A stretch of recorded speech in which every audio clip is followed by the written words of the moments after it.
नमस्कार, मैं हूं अखिलेश पांडे और आप देख रहे हैं सी न्यूज़ भारत। वक्त हो चुका है न्यूज़ बुलेटिन का। इस बुलेटिन में बात होगी अंबेडकर नगर की, जहां ओडीओपी योजना में प्रशिक्षण के नाम पर हो रही है खानापूर्ति। आगे चर्चा होगी कासगंज की, जहां नगर पंचायत बिलराम में स्वच्छता ही सेवा कार्यक्रम का हुआ आयोजन और उसके बाद उसे किया गया संपन्न। साथ ही बात करेंगे कुशीनगर के कप्तानगंज की, जहां चलती कार में युवकों ने युवती के साथ किया गैंग रेप। और भी तमाम खबरों पर आइए विस्तार से करते हैं चर्चा। प्रधानमंत्री द्वारा उद्घाटित की गई ओडीओपी योजना लोगों की आंख में धूल झोंकना है। ऐसी स्थिति में जब देश में बेरोजगारी बेइंतहा बढ़ रही है और छोटे मध्यम कुटीर उद्योग बर्बाद हो रहे हैं, तब मोदी सरकार को चाहिए था कि वह इस योजना के तहत लोगों को प्रशिक्षण देकर रोजगार देने का कार्य करती है, जिससे वे अपनी आजीविका का इंतजाम कर सकते हैं। ये नहीं हुआ तो इसका भी अंजाम स्टार्टअप मेक इन इंडिया कौशल विकास योजना की तरह ही फ्लॉप होगा। मीडिया कर्मियों के दौरान हो रहे प्रशिक्षण के दौरान देखने को मिला कि प्रशिक्षण में लगभग 65 से 70 किलो प्रशिक्षण ले रहे थे, जबकि सबसे बड़ी विडंबना ये रही कि जब उपायुक्त द्वारा ये स्पष्ट रूप से कह दिया गया कि प्रशिक्षण देने का कार्य लखनऊ से निर्धारित होता है और वहां से चयनित की गई संस्था द्वारा ही प्रशिक्षण दिलवाया जाता है। प्रशिक्षण के नाम पर संस्था द्वारा केवल खाना पूर्ति ही की जा रही है। ये मीडिया कर्मियों को देखने का मामला है। नाम न छापने की शर्त पर कुछ लोगों द्वारा ये भी कहा गया कि 1500 जमा करो और प्रशिक्षण का सर्टिफिकेट लेकर जाओ और लाभ पाओ। अगर इसकी किसी अन्य बाहरी जांच एजेंसी से जांच करवाई जाए तो दूध का दूध और पानी का पानी हो जाएगा कि प्रशिक्षण के नाम पर कितना बड़ा खेल उद्योग विभाग द्वारा चलाया जा रहा है। अंबेडकर नगर से सी न्यूज़ संवाददाता अजय कुमार उपाध्याय की रिपोर्ट। थाना उत्तर व थाना रामगढ़ एसओजी व सिविल लाइन टीम की कड़ी मेहनत व वरिष्ठ पुलिस अधीक्षक आशीष तिवारी के द्वारा 24,04,000 रुपए की हुई चोरी का सफल अनावरण किया गया है। वरिष्ठ पुलिस अधीक्षक आशीष तिवारी ने क्या कुछ बताया, आइए आपको सुनवाते हैं। ये थाना उत्तर और रामगढ़ और एसओजी और सर्विलांस की टीम जो है उसने एक बड़ा इंटरेस्टिंग केस वर्कआउट किया है, जिसमें 22 तारीख को ये एक शाम को घटना बताई गई थी, जिसमें लगभग 43 लाख रुपए जो है वो बताए गए थे कि घर से लूट लिए गए हैं। और उसमें इमीडिएटली टीम्स को बनाया गया था और सीसीटीवी जो हमारा ऑपरेशन त्रिनेत्र चल रहा है, ऑपरेशन त्रिनेत्र में जो सीसीटीवी है और जो हमारे अन्य तकनीकी व मैनुअल साक्ष्य हैं उसके आधार पर घटना का खुलासा किया गया है। इसमें जो पैसा है वो भी बरामद किया गया। अभी तक 24,04,000 रुपये जो है बरामद हो चुके हैं। 3 अभियुक्त इसमें गिरफ्तार हुए हैं और इसके अलावा जो बैग है उसमें जो 3 बिल बुक और 2 चेक बुक है वो भी बरामद हुई हैं। इसमें जो वादी की जो पत्नी है स्वाति और उसने मौसी के लड़के वैभव और अभिषेक, एक जो तीसरा व्यक्ति था, उसके साथ मिलकर लूट की घटना को अंजाम दिया था। इसमें अभियुक्त जो वैभव है वो आपराधिक प्रवृत्ति का व्यक्ति है। उसके ऊपर एक मुरादाबाद में भी मुकदमा दर्ज हुआ है, जिसमें दादी की हत्या कर शव को जला देने के संबंध में वहाँ पर मुकदमा दर्ज हुआ है। और जो वैभव था उसके साथ में जेल में जो 2 अन्य अभियुक्त उसके साथ में रहे। फिरोजाबाद से सी न्यूज़ संवाददाता सन्नेश कुमार गुप्ता की रिपोर्ट। भारत सरकार व उत्तर प्रदेश सरकार के निर्देश अनुसार जनपद कासगंज की नगर पंचायत बिलराम में स्वच्छता ही सेवा कार्यक्रम आयोजन रैली निकालकर किया गया, जिसमें विद्यालय के छात्र छात्राओं ने प्रतिभाग किया। नगरवासियों को स्वच्छता के लिए जागरूक किया गया। इसकी अध्यक्षता नगर पंचायत अध्यक्ष प्रतिनिधि विजय कुमार द्वारा की गई। पूरा मामला है ये चल रहा है इस समय वर्तमान में, जो भारत सरकार की तरफ से और राज्य सरकार की तरफ से आदेशानुसार स्वच्छ पखवाड़ा भारत के प्रत्येक कोने कोने में, मेरे राज्य के प्रत्येक कोने कोने में स्वच्छता का अभियान चल रहा है और स्वच्छता ही सेवा है। मैं शपथ पूर्वक कहता हूँ, हर व्यक्ति को अपने गली और मोहल्ले के लिए स्वच्छता का विशेष ध्यान रखना चाहिए और मैं ये सौगंध खाकर कहता हूँ, ना गंदगी करूँगा, ना किसी को करने दूँगा। स्वच्छता ही सबसे बड़ी सेवा है और परमो धर्म कर्तव्य है।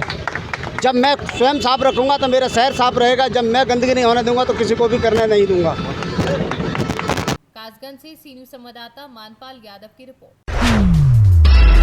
कुशीनगर में चलती कार में युवती के साथ गैंगरेप का आरोप। हाटा कस्बे से युवती को दुपट्टे के सहारे युवती को कार में बिठाने का वीडियो वायरल हुआ। वायरल वीडियो में आरोपी युवकों द्वारा एसओ को फोन करने की बात कही जा रही है। पीड़िता के पिता ने पुलिस पर गंभीर आरोप लगाए हैं। 2 बार पहले भी तहरीर देने के बाद भी पुलिस कार्यवाही नहीं की। पीड़ित पक्ष की तहरीर पर पुलिस की होती कार्यवाही तो शायद नहीं होती युवती के साथ गैंगरेप जैसी घटना। कप्तानगंज थाना क्षेत्र के गांव का मामला बताया जा रहा है। सुहाना 1:30 बजे हमें लगा कि अमुद्दीन फ़ोन केना कहत ना आओ कुछ काम बा। हम गईनी जगसाला लगे, जबरदस्ती हमार गर्दन पे चाकू लेके और एगो मड़ई बगल में रहे ओहिमे हमके ले चल गए ना। हमारे साथ गलत कार के ना, ओकर बाद हमके हाटा ले गए ना, हमारे साथ गलत कार के हाटा ले गए ना। ओकर बाद हाटा जहांगीर सिकंदर और 2 जन और रहना उनके नाम नहीं जानते हम। उ तो जहांगीर जबरदस्ती हमार गटई दुपट्टा पकड़ के गाड़ी में बैठा दे ना और वो लोगन चाकू ले रहना। ओकर बाद राही भर हमारे साथे गलत कार के नयन पारा पारी ओकर बाद आप थाना पर हमके कह देना यहाँ। हमारा अब्बा 2 बार दरखास्त डरना थाना पे कोनो सुनवाई नहीं हुई।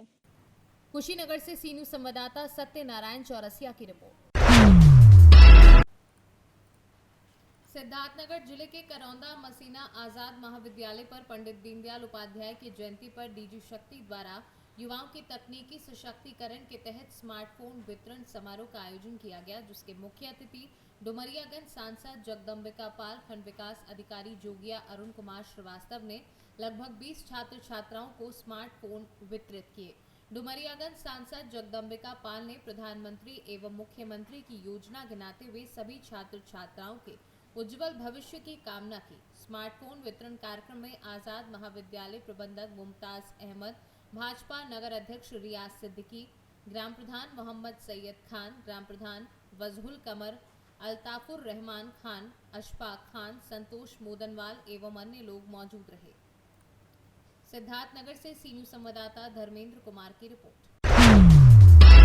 खबर फिरोजाबाद से है, जहां 24 सितंबर की मध्य रात्रि थाना सिरसागंज क्षेत्र के अंतर्गत NH2 हाईवे गांव धात्री के समीप उस समय चीख पुकार मच गई जब 2 बाइक सवारों में आमने सामने जबरदस्त भिड़ंत हो गई, जिसमें 3 लोग गंभीर रूप से घायल हो गए।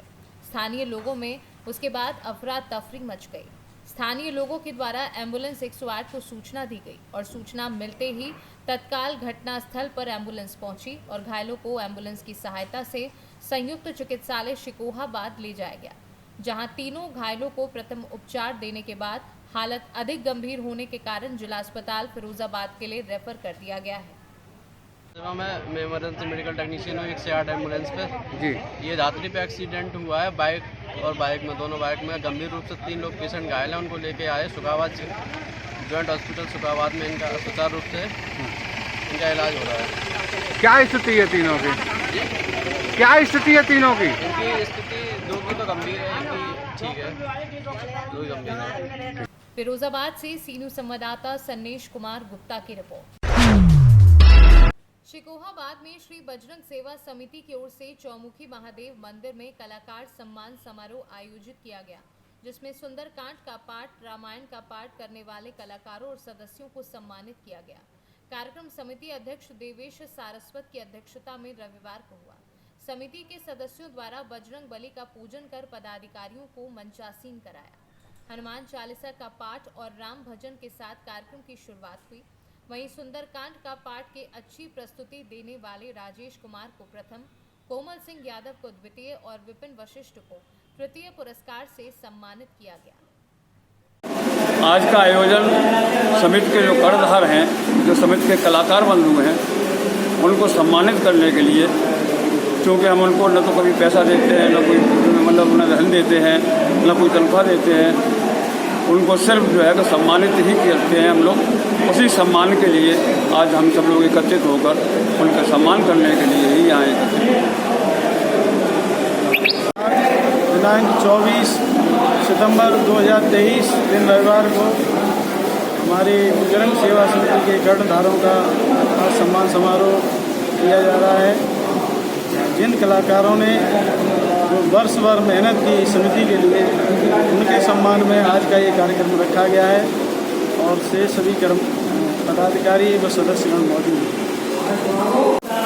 हमारी बजरंग सेवा समिति सभी सदस्य पदाधिकारी आज हमारी समिति के सब लोग यहाँ पर मौजूद हैं। हमारे कलाकार और पदाधिकारियों की सबकी आज सम्मान से यहाँ पर सम्मान करा जा रहा है। साल भर में हम लोग एक बार करते हैं सभी लोगों को, सभी सदस्य। फिरोजाबाद से सी न्यूज संवाददाता सन्नेश कुमार गुप्ता की रिपोर्ट। खबर हरदोई से है, जहां अजीजपुर प्राथमिक विद्यालय अजीजपुर में शिक्षा चौपाल का आयोजन किया गया, जिसमें स्थानीय जनप्रतिनिधि व अभिभावक गण एवं प्रबुद्ध गणमान्य ग्राम प्रधान उमा देवी, सायुज्य मिश्रा प्रधान अध्यापक अनुज कुमार, खंड शिक्षा अधिकारी टडियावा विजय प्रताप सिंह, बेसिक शिक्षा अधिकारी हरदोई सौम्या गुरुरानी IAS मुख्य विकास अधिकारी हरदोई, मंगला प्रसाद IAS जिला अधिकारी आदि लोग उपस्थित रहे। वहीं शिक्षा नीति को बढ़ावा देने व बच्चों को अच्छी शिक्षा, उत्तम भोजन व साफ सफाई पर जोर दिया गया। हरदोई से सी न्यूज संवाददाता सरोज तिवारी की रिपोर्ट। उन्नाव पुलिस इन दिनों लगातार पूर्व में हुई लूट की घटनाओं का खुलासा कर रही है। बीते 2 दिनों में 2 लूट का खुलासा करने के बाद सोमवार को पुलिस ने एक और लूट का राजफाश किया। इसमें लुटेरे एक सिक्योरिटी गार्ड से उसकी लाइसेंसी बंदूक लूट ले गए थे। पुलिस ने बंदूक व घटना में प्रयुक्त बाइक के साथ 2 लुटेरों को दबोचा है। पुलिस लाइन सभागार में आयोजित प्रेस वार्ता में ASP शशि शेखर सिंह ने बताया कि जगरूप यादव पुत्र स्वर्गीय देवी शंकर निवासी गांव नयाखेड़ा कोतवाली सदर ने अचलगंज थाना में तहरीर दी। बताया कि वह बीती 28 जुलाई को एक कंपनी में सिक्योरिटी गार्ड की ड्यूटी करने साइकिल से जा रहा था। उसके पास उसकी लाइसेंसी बंदूक थी। तभी औद्योगिक क्षेत्र बंथर में अज्ञात बाइक सवारों ने उसके कंधे से बंदूक छीन ली और भाग गए। आगे उन्होंने और क्या कुछ जानकारी दी, आइए आपको सुनवाते हैं। द्वारा लूट का खुलासा किया जा रहा है, किस तरह का खुलासा है? 28 जुलाई को शाम को लगभग 7 साढ़े 7 बजे जो बंथर का इंडस्ट्रियल एरिया है थाना अचलगंज में, वहाँ पर एक सिक्योरिटी गार्ड अपनी सिंगल नाल बंदूक लेके जा रहा था। उससे 2 बदमाशों ने मोटरसाइकिल से आकर के बंदूक छीन करके भाग गए थे। इस घटना में पुलिस की टीमें लगी हुई थी इसका खुलासा करने के लिए, और कल 24 तारीख को जो अचलगंज थाने की पुलिस है और SOG ने मिलकर के सूचना के आधार पर वाहन चेकिंग करते हुए 2 बदमाशों को पकड़ा और उनके निशादेही पर हमने ये बंदूक, जो लूटी हुई बंदूक थी, इसको एक भूसे के ढेर से बरामद किया है। एक अच्छी कार्रवाई है और इससे जो आपराधिक इतिहास भी इनका पता चला है। एक व्यक्ति जो है इसमें तो पुत्र प्रकाश और दूसरा है मनीष पुत्र जागेश्वर। इन दोनों के आपराधिक इतिहास के बारे में हम लोग पता कर रहे हैं, जिसमें इनका आपराधिक इतिहास ज्ञात हुआ है और भी हम पता कर रहे हैं। तो ऐसी घटनाओं पे रोक लगेगी और साथ ही इसमें हम वर्तमान जो अभियोग है इसमें अच्छी विवेचना करके और इनको दंडित कराएंगे, जिससे कि ये दोबारा से ऐसा अपराध न कर पाए। उन्नाव से सी न्यूज संवाददाता अजय कुमार की रिपोर्ट। आज रामपुर मंडल अध्यक्ष अखिलेश कुमार सिंह की अध्यक्षता में रामपुर प्रखंड के बहेरी गांव के काली मंदिर के पास स्वर्गीय पंडित दीनदयाल उपाध्याय जी के तैलचित्र पर माल्यार्पण कर जन्मोत्सव समारोह मनाया गया। मंडल अध्यक्ष अखिलेश कुमार सिंह के द्वारा बताया गया कि उनका जन्म 25 सितंबर 1916 को हुआ था। पंडित दीनदयाल का जन्म उनके नाना पंडित चुन्नी लाल के यहाँ राजस्थान के धनकिया नामक ग्राम में हुआ था।